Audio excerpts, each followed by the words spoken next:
एक गांव में एक हरिया नाम का एक व्यक्ति रहता था। ऐसे तो हरिया एक नंबर का बदमाश किस्म का व्यक्ति था, क्योंकि वो दिन भर शराब के नशे में डूबा रहता था। थोड़ी सी जो पीली है, चोरी तो नहीं की है।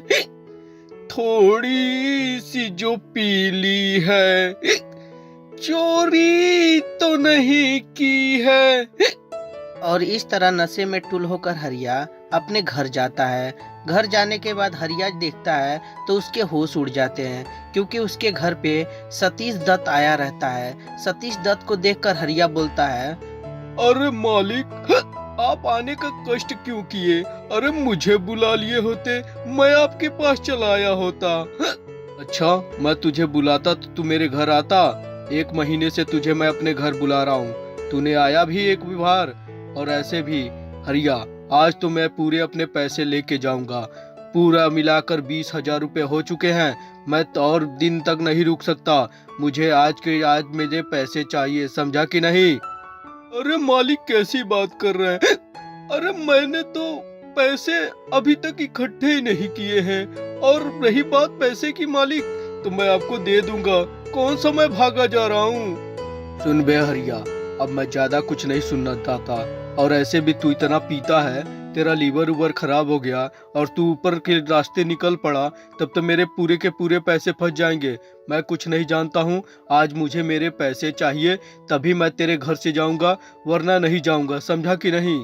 ठीक है मालिक, जैसी आपकी इच्छा। आप नहीं जाना चाहते अपने घर तो मत जाइए। मेरे घर खाइए पीजिए और ऐश कीजिए। इस बात को जब सतीश दत्त सुनता है तो उसके होश उड़ जाते हैं कि इस साले को तो कोई फर्क ही नहीं पड़ रहा है। तभी सतीश दत्त बोलता है, लगता है तू अब ऐसे नहीं मानने वाला। लगता है घी जो है अब टेढ़ी इंगली से निकालनी ही पड़ेगी मुझे। एक काम कर, आज के डेट में मैं तेरे घर के सारे सामान लेके जा रहा हूँ। जब पैसे चुका देना तो अपने घर का सारा सामान लेके जाना, समझा कि नहीं? मुझसे मजाक कर रहा है तू? इस बात को जब हरिया सुनता है तो उसके सारे के सारे नशे टूट जाते हैं और बोलता है, मालिक, मुझे माफ कर दीजिए।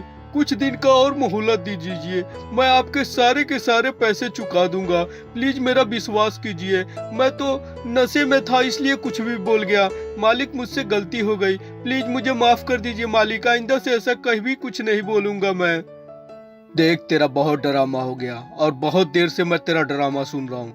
अब मुझे कुछ नहीं सुनना है। मैं सामान लेके जा रहा हूँ, पैसे देना और सामान लेके जाना। हरिया और सतीश दत्त में बातचीत होती ही रहती है। तभी अचानक से हरिया की बीबी हरिया के पास आती है और पूछती है, क्या हुआ जी, इतना शोर शराबा क्यों हो रहा है? अरे भगवान, तुम यहाँ क्या कर रही हो? तुम अंदर जाओ, मैं तुम्हें बाद में बता दूंगा। और इतना सुनने के बाद हरिया की बीवी अंदर की तरफ चली जाती है। तभी सतीश दत्त बोलता है, और हरिया, ये तेरी बीबी है ना? बहुत ही खूबसूरत है। कसम से तूने चांद पाया है, चांद। थैंक यू मालिक। आप लेकिन प्लीज मेरे घर का सामान मत ले जाइए। मैं आपके पैसे चुका दूंगा। भट तेरी की जय हो खो। अरे तुझसे अब पैसे कौन ले रहा है? अरे मैं पागल हूँ जो तुझसे पैसे लेने जाऊंगा? अरे बस एक काम कर दे मेरा छोटा सा, उसके बाद मैं तेरे सारे के सारे पैसे माफ कर दूंगा, समझा कि नहीं तू? हरिया को समझ में नहीं आता कि अचानक से मालिक को क्या हो गया, ये ऐसी ऐसी बातें क्यों करने लगे। फिर भी हरिया बोलता है, ठीक है मालिक, आप काम बताइए, मैं आपका सारा का सारा काम कर दूंगा। हाँ तो सुन, ये जो तेरी बीवी है ना, मुझे बहुत पसंद आई है। प्लीज एक रात के लिए मेरे को दिला दे, और उसके बाद मैं तेरे सारे के सारे कर्जे माफ कर दूंगा।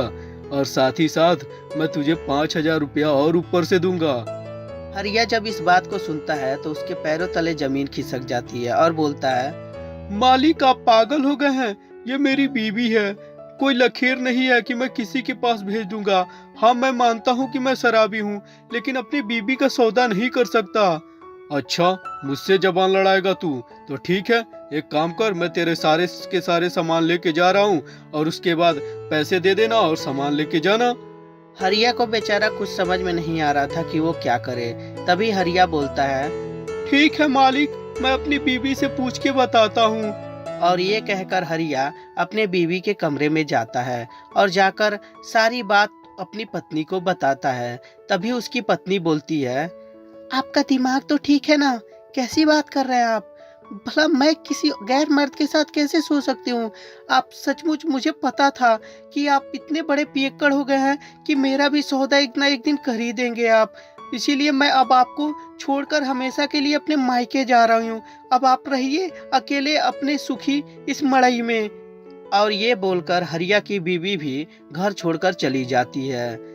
तो दोस्तों, कैसी लगी ये स्टोरी हमें कमेंट करके ज़रूर बताएं। अगर जो स्टोरी अच्छी लगी हो तो कृपया लाइक कर दें और हमारे चैनल को सब्सक्राइब करते समय घंटी भी ज़रूर दबा दें। और हाँ दोस्तों, अपने दोस्तों के साथ शेयर भी ज़रूर कर दें। धन्यवाद दोस्तों।